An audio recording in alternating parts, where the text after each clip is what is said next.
Welcome back to the webcast, All Sports One Web. Thank you for joining us. In tonight's episode, we're going to talk about the title race, who we think is going to win it, the key players involved in that title race in the last 17 games of the season. We're going to talk about Klopp and his farewell tour as he is leaving Liverpool at the end of this season, his 8th season in charge of the club. We're going to touch on Chelsea and that Liverpool match yesterday, preview the Liverpool-Arsenal title clash on Sunday, and talk a little bit about the EFL Cup. Jacob is here with me to do all of that, so let's go ahead and get started. It's been a while since we've gotten to talk Premier League action. The table has kind of taken some form here. Really, we can group this by the top 5.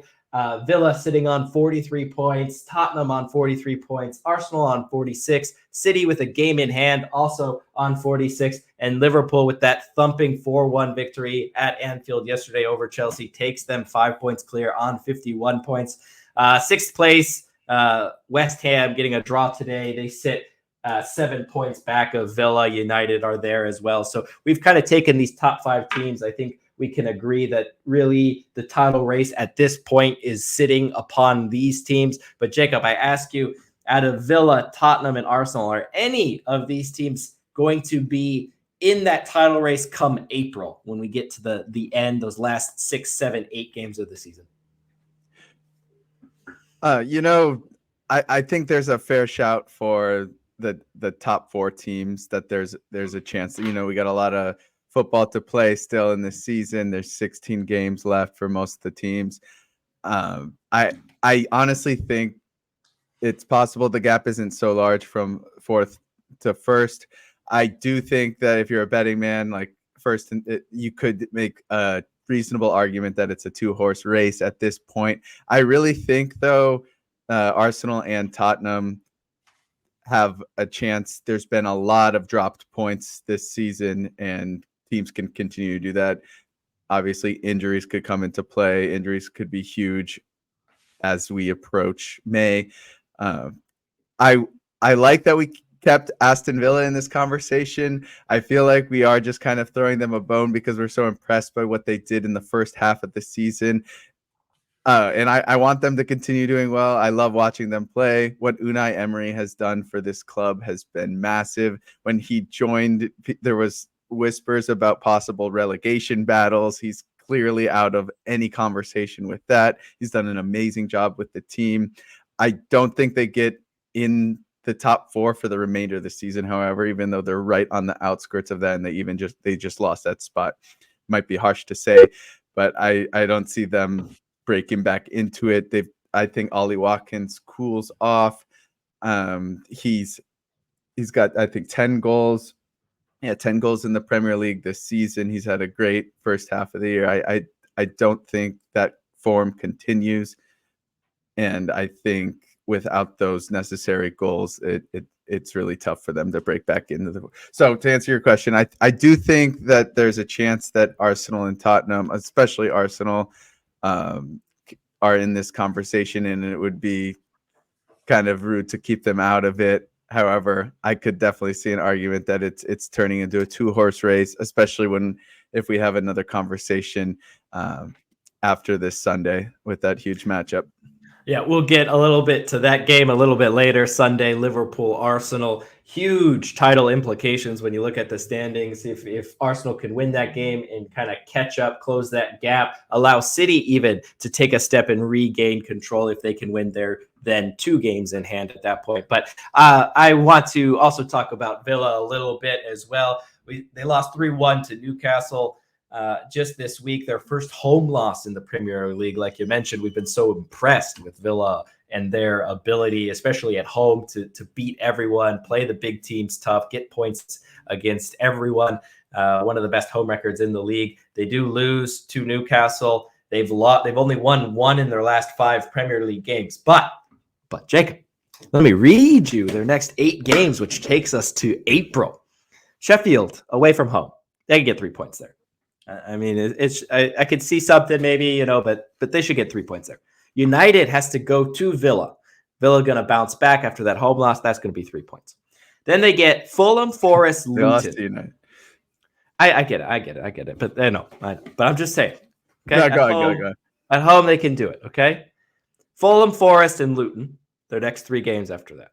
Okay. Hey, Luton just thrashed Brighton. I don't know, man. Luton's looking pretty good. Luton is okay. That's true. But anyway, then you finish with Spurs have to go to Villa, and then they get West Ham and Wolves. Okay, out of those 8 games, that'll take you to April.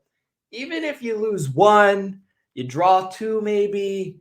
I mean, all of those games, I think Villa are going to have a chance in. I mean, the 2 toughest games there, 3 toughest games: United, Spurs, and West Ham. 2 of those are at home.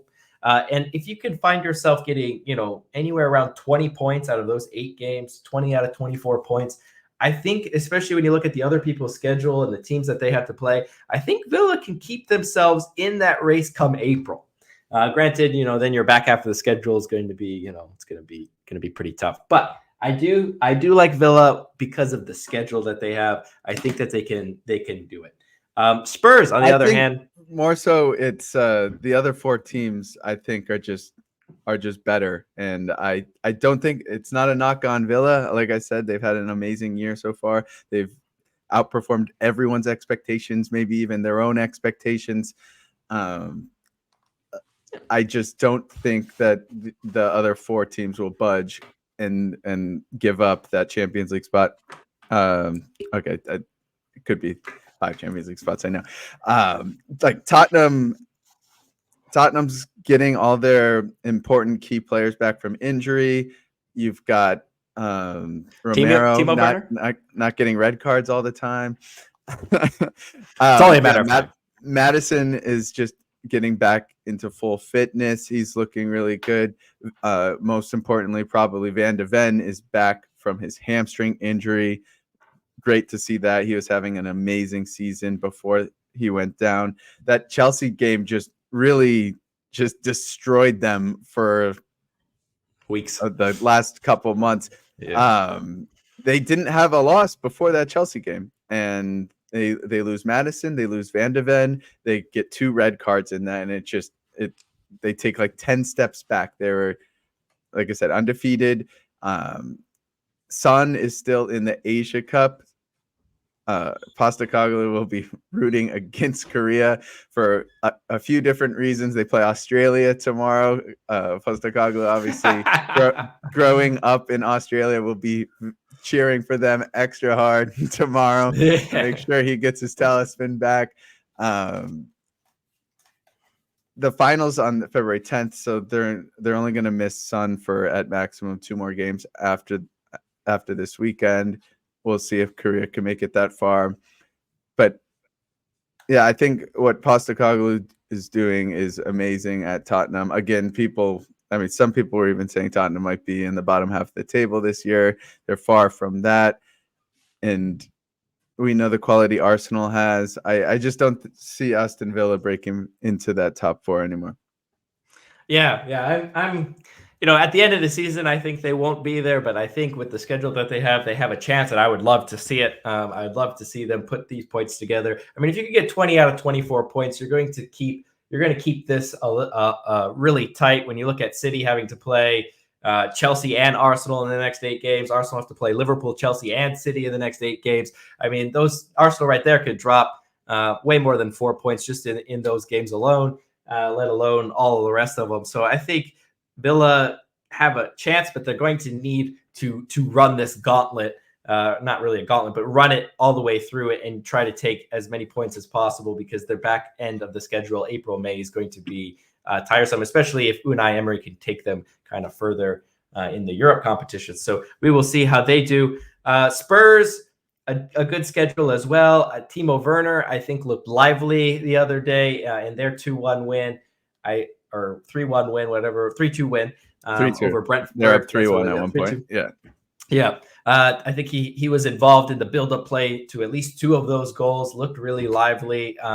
He still is can't great shoot, in space. He looks lively. Still can't shoot, but that's okay. He looks lively. Good enough. When I have to watch Ben Chilwell give the ball away and Sterling give the ball away and Mudryk give the ball away all on the left-hand side, and at the same time that Tottenham is playing through Werner to score some goals, it's a very odd feeling for me as a Chelsea fan. So definitely we'll see where that goes.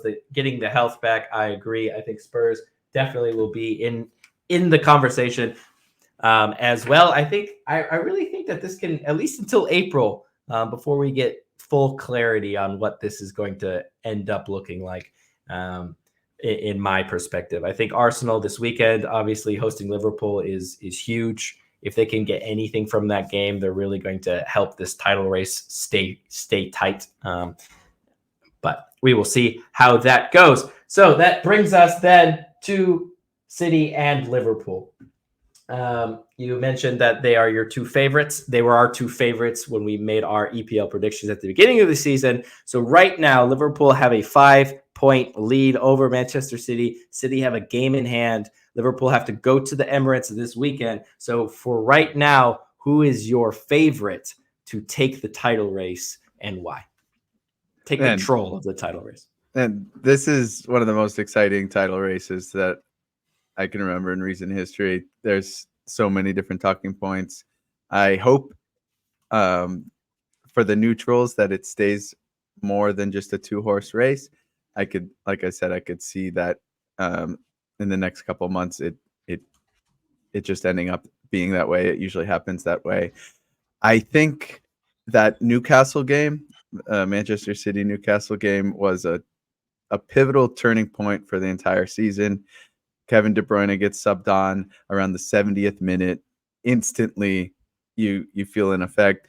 He scores a few minutes into his return. He's only played 3 games. He hasn't played 3 full matches yet in the Premier League, and we're still talking about City sitting second on the Premier League table. You got Haaland just coming back. It just, the stars are aligning. City at this time last year really started to pick up their form. They know how to win. They've won the last 3 title races. I just don't see it going any other way than City taking over. Kevin De Bruyne, people were saying that he's going to take some time to warm back into his role.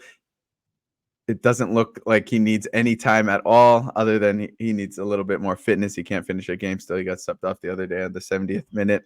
I'm sure Haaland was a little bit sad about that. He probably wanted De Bruyne to defeat him so he can get a quick goal and get back on the score sheet. But yeah, the City just seems to be clicking on all cylinders. Ederson's back. Like, for the first time, they have a full healthy bench this season. And De Bruyne is the best player in the league still. And I think he's the difference that sees City go through. Yeah, I mean, the thing that scares me is that this gap, and we saw this with Arsenal at the end of last year, because Arsenal did so well in the first 75% of the season. They were able to build a gap that was big enough. I think it ballooned maybe to 6 or 7 points at one point over Manchester City. They were able to build that gap so that even if they were to lose to City when they had to play City, that wouldn't matter because they controlled their own destiny against everybody else.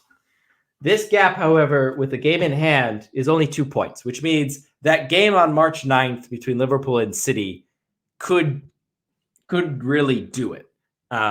If we expect, Liverpool to keep winning, City to keep winning, and so on and so forth. We've seen City put these win streaks together, 12, 13, 14 wins. Even that year, what was it, 2020 or 2019, the 1 point difference, 99 points for City, I think 98 points for Liverpool. City were able to end that season on almost a double-digit win streak, keeping that gap at 1 point the entire time all the way through the end of the season, which was absolutely fantastic.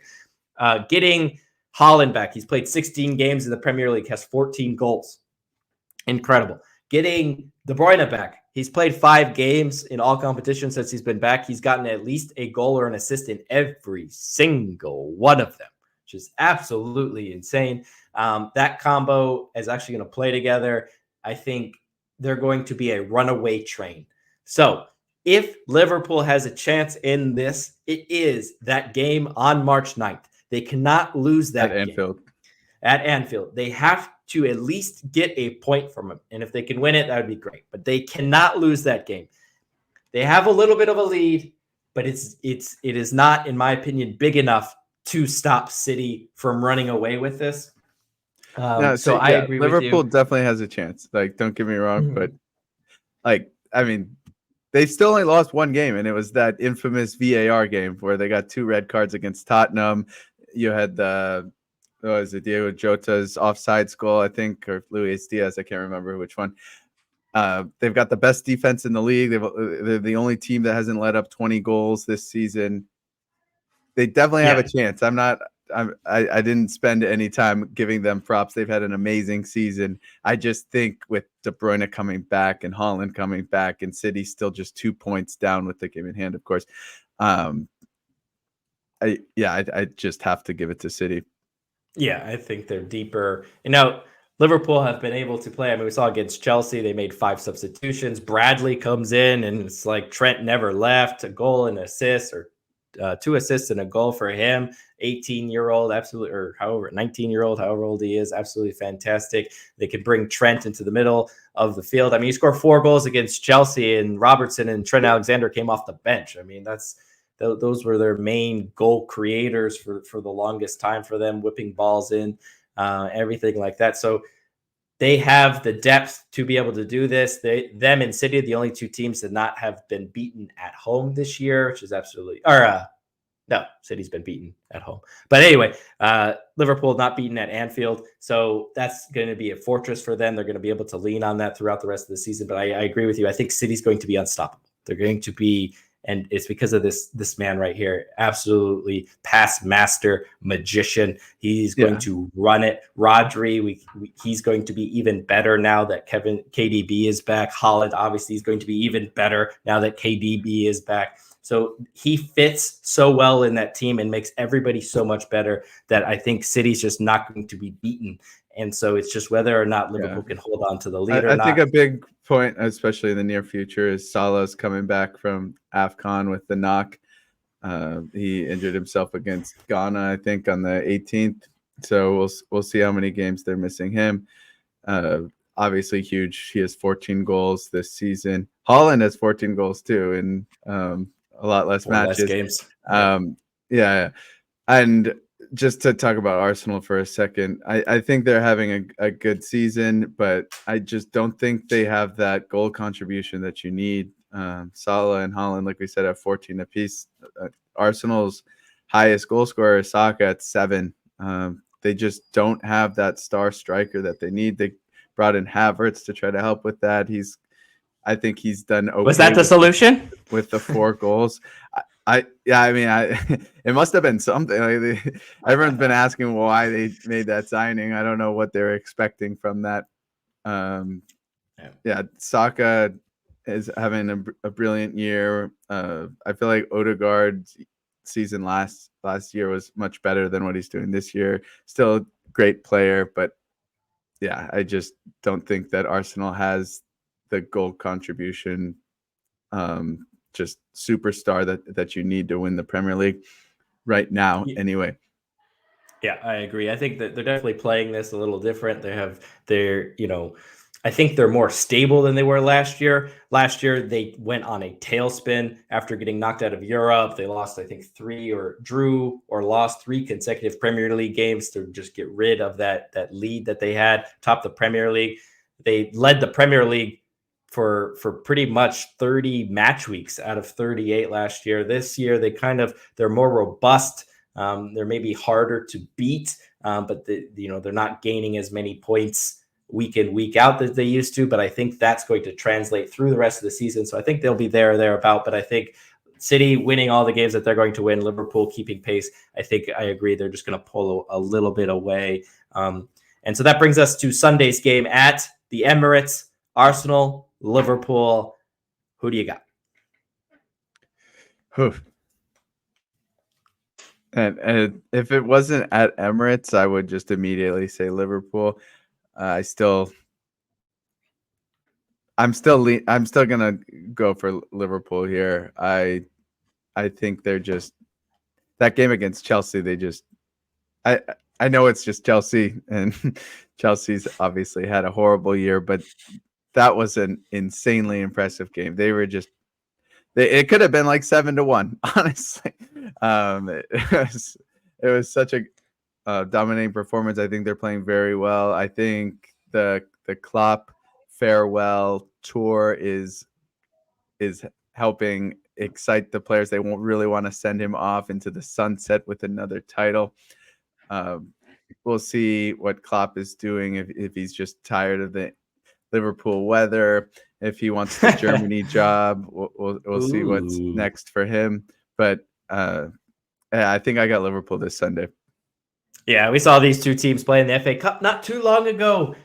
In the beginning of January, Liverpool went to the Emirates. A very good display from Liverpool then. I agree. I think Klopp released that video almost a week ago now that he was going to leave at the end of the season. His energy is kind of given out. And you can see from the jump, the difference in energy levels between Chelsea and Liverpool on Wednesday. Absolutely, completely different. Liverpool were fighting for every loose ball. I know they were at home, but you could just see the desire. Anyone who came on the pitch either. I mean, they've been chopping and changing. 5 subs made in that game.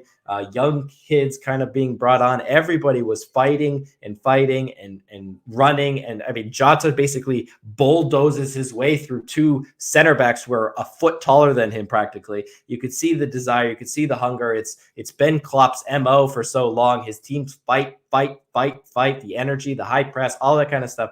And I think they can go to the Emirates and do it to Arsenal once again. I think they don't even need Salah for this. Jota kind of picked up a little bit of an injury. He did stay on the field, but he was down for a little bit when he won that penalty, got stepped on. We will see if he can go this weekend. But, Nunez, he might not be scoring, and I know you're not a big fan of his scoring ability, but he causes problems. Is anyone a fan of his scoring ability? True. Very true. But he is effective. I think you could still say that he has a role, he has identified a role, and he does it really well. So he causes problems. He allows the team behind him to kind of run in, make those late runs. He's a focal point. He's fantastic. And like you mentioned, Arsenal don't necessarily have that. And I think that will be the difference. I think Arsenal strikers are just as good as Nunez. I think they just don't have a Mohamed Salah that's just going to carry 14 goals and just give them those odd points that you need to pick up to win the Premier League. Saka is doing great, but he's got half as many goals as Salah. I think if Liverpool had a striker that could really put the ball in the back of the net, they would be a very, very scary team. They're already a scary team, but sure, Nunez, he got that nice assist the other day. He's not playing that badly, but a striker needs to put the ball in the net. And I guess I'm just biased because I like number 9s.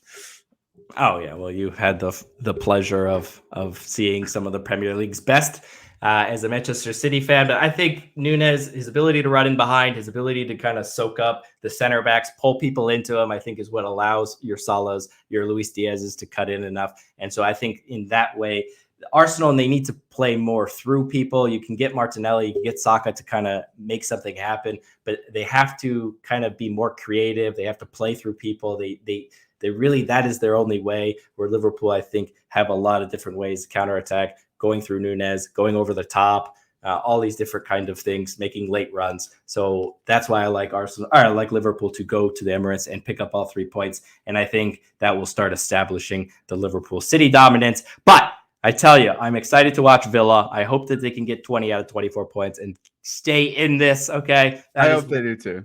That is what I'm hoping for. But there you go. KDB, can he win Player of the Year only playing half the season? That's my only question.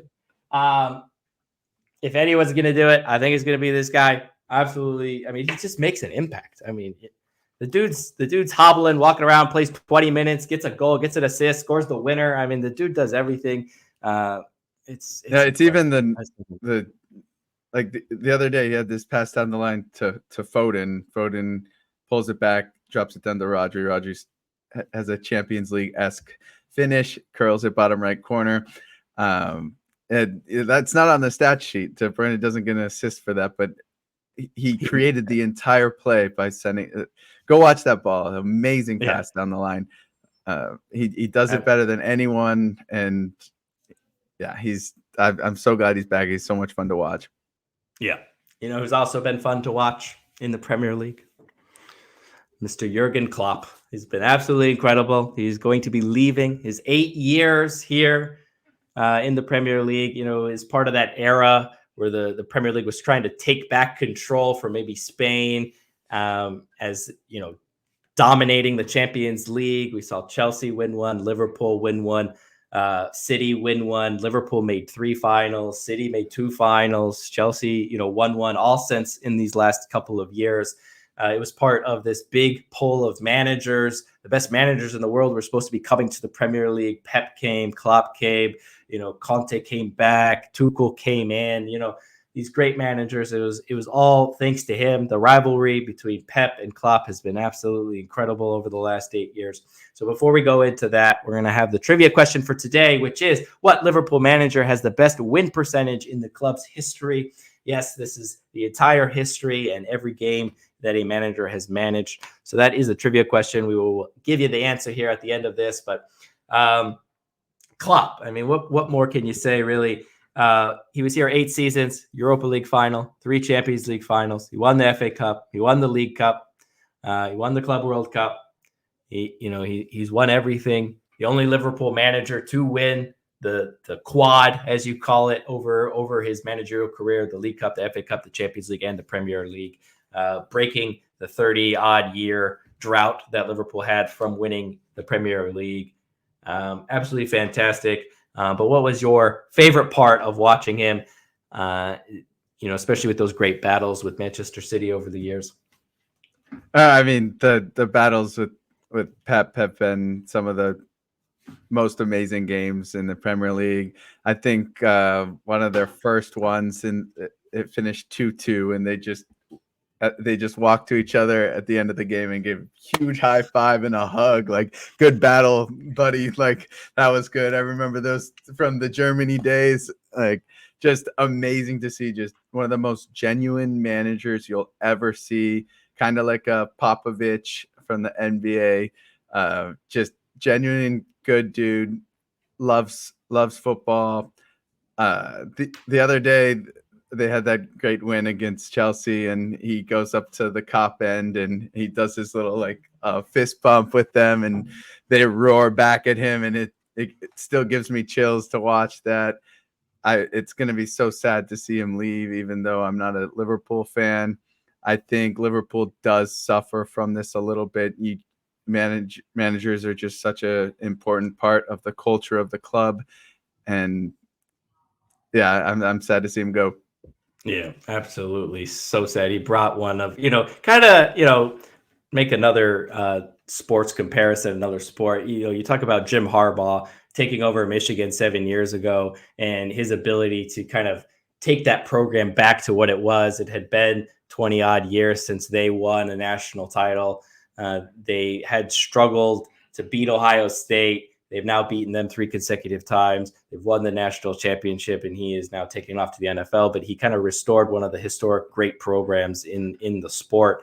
Brendan Rodgers had so many great attempts with Liverpool, the great team with Suarez, the Gerrard slip and fall, just not able to get over the line. Here comes Klopp, takes him to Europa League final in his first season, takes him to 3 Champions League finals, wins one of them, wins the Premier League title after 5 years.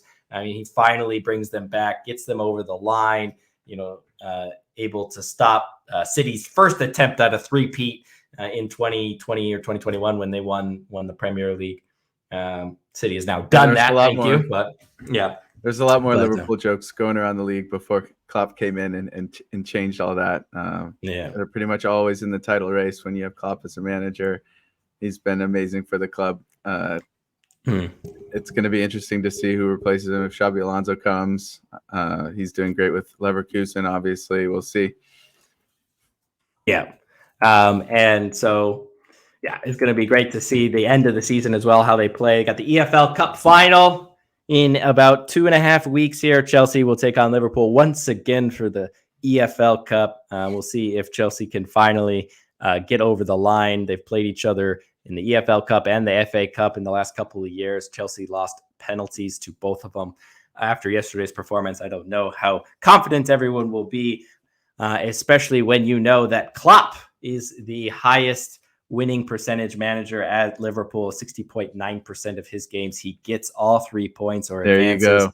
Absolutely fantastic. Kenny Dalglish, around the same, but only in his first stint when he came back, he faltered a little bit. But Klopp, the only manager in Liverpool's history to win all 4 of the quad trophies, the 2 domestic and or 3 domestic and Champions League. So absolutely fantastic to watch. We're going to miss you as people who cover the Premier League, and it'll be fun to watch the end of the season and what Liverpool are able to do there. So there it is. That is tonight's episode of the Premier League. Great to get back into it. Enjoy the weekend's games, and we're going to be picking games as we go now. We're going to get back into that and enjoy the rest of the season. So enjoy the weekend's games, and we will see you next time.